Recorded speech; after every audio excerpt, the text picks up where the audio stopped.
Ram fans, I'm Sydney Wicker, and I'm out here at the Swamp today with the Collegian's Luke Zahlmann. Thanks for joining me, Luke.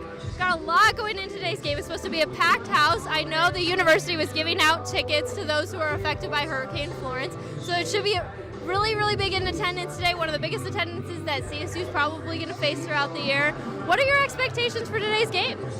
Judging by estimates, it is going to be the biggest crowd they've faced. You're looking at probably 80 to 90,000 people. That's bigger than even the showdown. So it's going to be interesting to see how they adapt to that. It's going to be a lot more fans than they're used to, especially in their home stadium. That's almost double. So it's going to be interesting to see how they adapt. I know Izzy Matthews throughout the week was saying they were working on hand signals, and they've been in this atmosphere. They were in it last year in Alabama for those that were there. So it's going to be interesting to see how they take the lessons from that year and bring it to this year.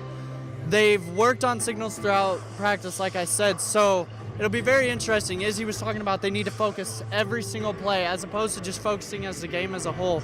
So it'll be very interesting to see how they adapt. And the heat. It's supposed to be 95, humidity through the roof, so it's going to be very interesting to see how they adapt to that. Yes, I know we've been talking about this heat. It's absolutely ridiculous out here today, but that's all right. We'll definitely have to see how they perform in today's weather. I know Bobo was saying that he's doing all that he could to prepare the players for today. He is from Georgia, so he has a little bit of experience from this game himself, definitely trying to bring that and show his players, what to expect, but you never really know until you're in this element. I think CSU's offense is going to be really challenged today. I mean, we saw them click really well in last week's game. KJ and Preston, they're just a dynamite together on the field. Same with Cameron Butler. He was kind of a little bit of a secret weapon for CSU last week. So it'll be interesting to see how they turn around and they're able to play in today's game.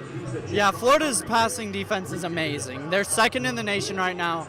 They've only played Charleston, Southern, and Kentucky, which they lost to Kentucky, so it's going to be interesting to see how that defense works. KJ's been great this year. He's been one of the top QBs in the nation's yardage-wise. So it's going to be very interesting to see how he can connect with Preston. Preston was supposed to be at an SEC school. So he definitely had a year against SEC defensive backs. There's more speed, there's more size. So it's going to be really interesting to see how they're able to adapt to the defensive backs of Florida and possibly take advantage of matchups with Preston on the outside. Yes, and Florida's running game isn't really all that impressive. That's something that we've both talked about a little bit, but they really haven't played a huge opponent yet. So they don't really know the full depth of their team necessarily. That's what I think. But I know for the CSU defense, they're definitely starting to click and move together. That was really impressive. I know Jordan Vogel said in the press conference last week that the defense, once they started to get that momentum and that drive going, they were pretty unstoppable. So I think if they're able to make huge key plays on third down like they did last week, then this game could be huge for the CSU defense if they're able to stop Florida's offense. They focused a lot on film in the press conferences. They kept saying it over and over again. We finally got a game where we got film against Arkansas. They were able to adjust at halftime, get better in the second half. So to be interesting, this is the second week in a row. They have 2 weeks to film on Florida. They know what Franks is going to bring. The rushing game is minimal. It's actually led by Franks. So it's going to be interesting to see how they're able to contain him. They've already dealt with it in Montez. Felipe's a little bit of a downgrade from Montez, so hopefully they can have a little more success, especially with containing the pocket. Yes, so I know CSU just came off of a win against Arkansas, and Florida's coming off of a lose to Kentucky. So what is your prediction for today's score? I think that CSU's going to fall today. I think that in the second half, this heat, they're really going to be exhausted.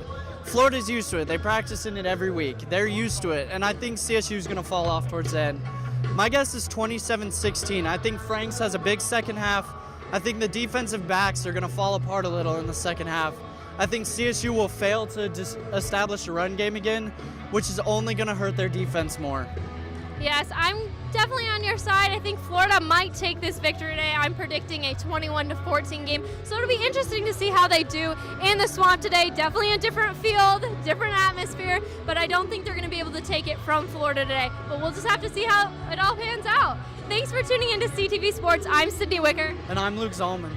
Have a great day, Ram fans.